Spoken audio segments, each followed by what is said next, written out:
So yeah, those pictures are what I got when I Googled Y2K. So that long.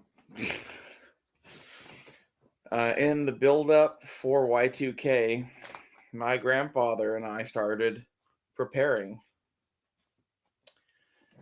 There's a lot of people with stories like this about the Cuban Missile Crisis and you know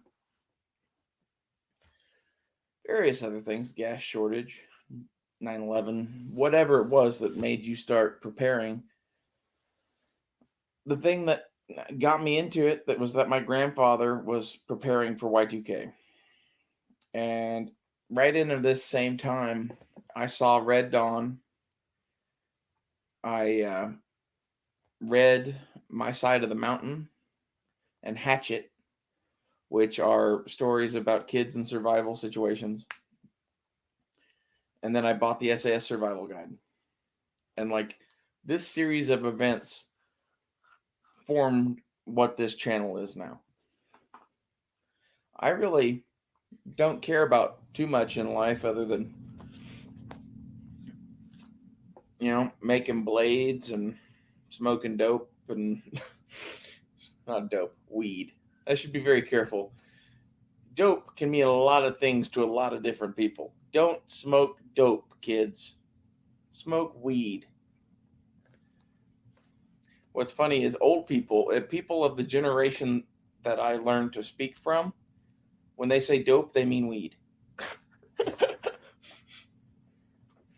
Yep. Anyway, all of that series of events, and then waiting on New Year's Eve for the world to end with my mom and grandpa,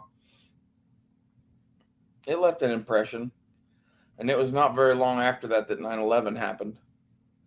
And basically, everybody else stopped prepping, and my grandfather and I kept on prepping.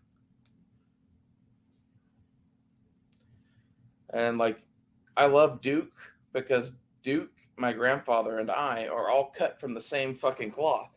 It's not so much a Marine Corps thing or whatever as it is like a prepper thing. It's hey man, this whole civilization thing is a crock of shit. You should have your shit squared away because you might not ever be able to buy shit at the store again. That that kind of mentality. And like a lot of people would be like, that's not a healthy way to be. Probably. But that is what is going to ensure that Duke's children and my nephew survive. You know? Like not everyone is going to survive. This is a big thing that a lot of people aren't getting. Right now, if you are relying on someone else for your source of nutrition, your source of electricity, you're about to be fucked. I'm amazed that I still have power. I'm enjoying still having electricity. I have a pretty good sized solar setup to live in comfort if the power went out. Um, it's not huge. I went and got a 200-watt solar system to run a fridge, and that'll do a lot of other shit. 800-watt inverter. I think it's like a 600 or 700 watt hour battery. It's not the biggest system in the world, but it's honestly, I dreamt of having what I have now. I think a lot of people wouldn't understand that because basically the only thing that I still need right now is like medical supplies, ammo, and land. Maybe a few other things, but like med supplies I just haven't bought yet because I already had some. And I've kind of gotten an idea of what I'm going to buy, and I'm going to buy that in the next month. Ammunition is a thing that you just always have to buy, and land is my next goal is to buy 2 acres in the middle of nowhere, build an off-grid cabin. Now that may be slowed down by the fact that I have a job in town and whatever, but honestly, the place that I'm looking at getting a job at is not that far away from my grandma's house. I might just stay there when I have to. With gas being the way it is, fuck, $5 a gallon. Although I guess job would pay for gas at least. I don't know. Like I'm really,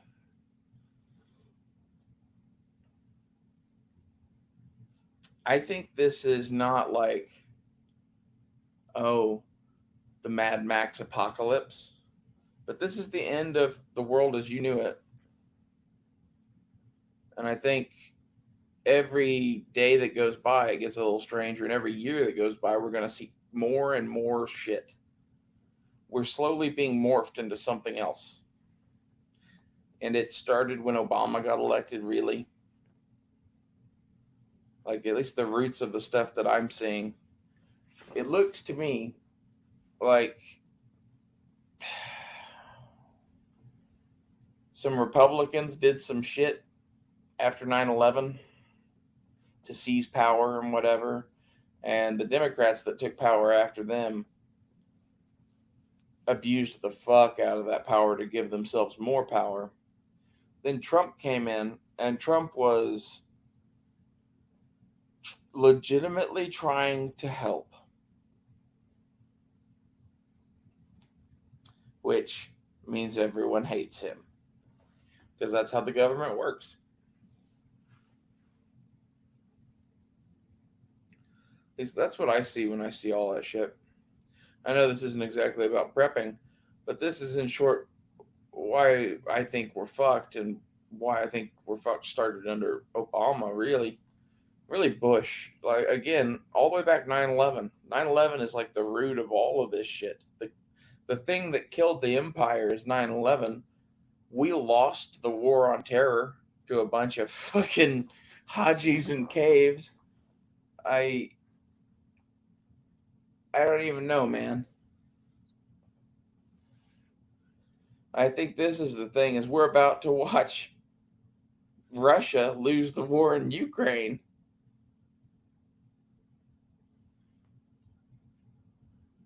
And if that happens, it's going to be interesting. Although I really think we're being misinformed on a lot of that shit. I think Russia's not as much of a paper bear as they make out. If I were Russia, I would I would have taken my most senior troops, my special forces, all of my guys with infield shit. All of them would have been promoted to, command sergeant major, something like that, and put in charge of a training school underneath a whole bunch of people that were like lower level infantrymen or shit with skills. And that's where all of my skilled people would be being used. And all of the people in Ukraine would be the people that they had trained to be cannon fodder. And I would use this as a thing to separate the men from the boys. And either you survive or you don't. And after, a few years of fighting in Ukraine like this, Russian army is going to be something to be feared. A lot of people don't see that. A lot of people don't see that basically because we lost the war to the Taliban, the world's changing even more.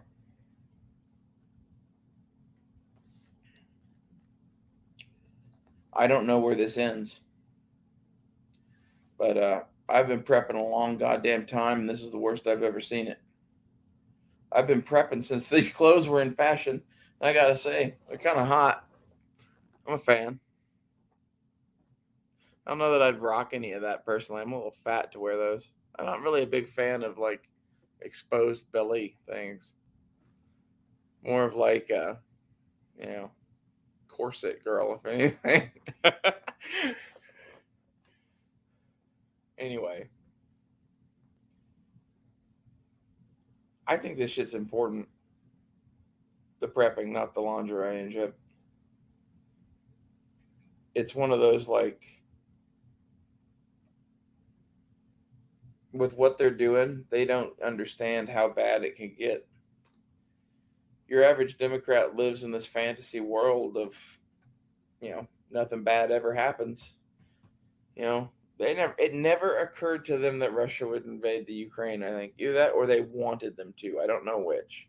I think Some of both. I think depending on who we're talking about in the Democratic Party, it's one or the other, right? There's some people that wanted Ukraine to happen, and there's some people that honestly have no clue that wars happen at all. Do you mean that there's violence? Oh dear. Oh, the violence. Fucking Nancy Pelosi and her drunk ass husband. I'd like to introduce Nancy Pelosi to the violence. It's not a threat or anything. Just I would like to see her like on a battlefield wearing a war bonnet with a tomahawk, like taking human heads and shit, and then like interview her after that. I think that would be a fascinating thing. Because you know that bitch has never fucking seen anything like that in her fucking life. Not for reals. She's ordered it a bunch of times. Bet you there's a bunch of dead people because of Nancy fucking Pelosi.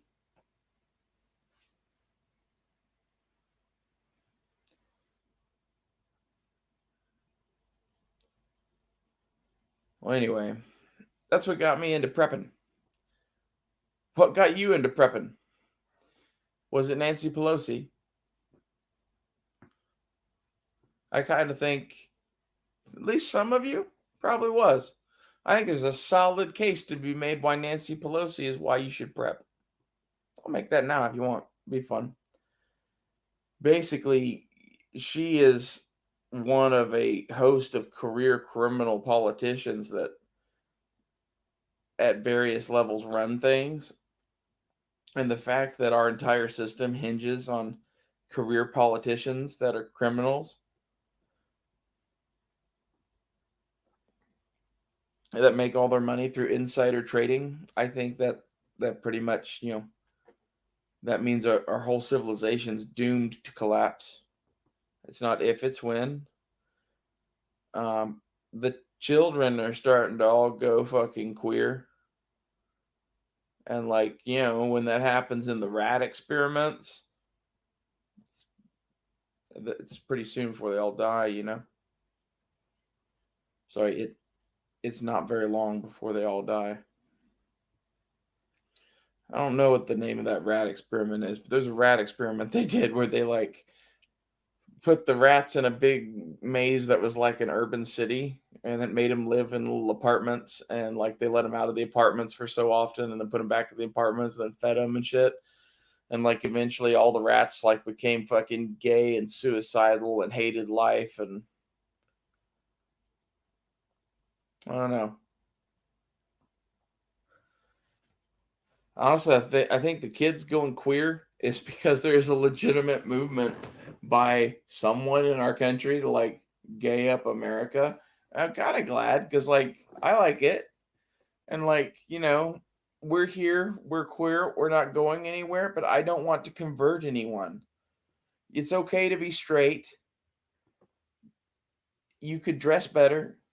Like let's talk about white socks. You should not own white socks as a man. There is no occasion where you're like, oh man, you know what would look good right now? White socks. You should be wearing black socks. Because either you're wearing blue jeans and you're wearing dark shoes, in which case you want either socks to match the shoes or black socks so they just disappear. So, ergo, you should buy black socks because you're not going to buy a bunch of different colors of socks to go with different shoes. Straight people. Their fucking dad fucking jeans and the white socks, and they're fucking like, what is up with the jean shorts that are like square boxes that end just below the knee? Like, the white boy shorts. White boy shorts with the fucking white socks and like a wife beater. Like, you're either Hispanic and at a barbecue or like the most rednecky redneck ever. So, straight people, stop wearing white socks. Thank you.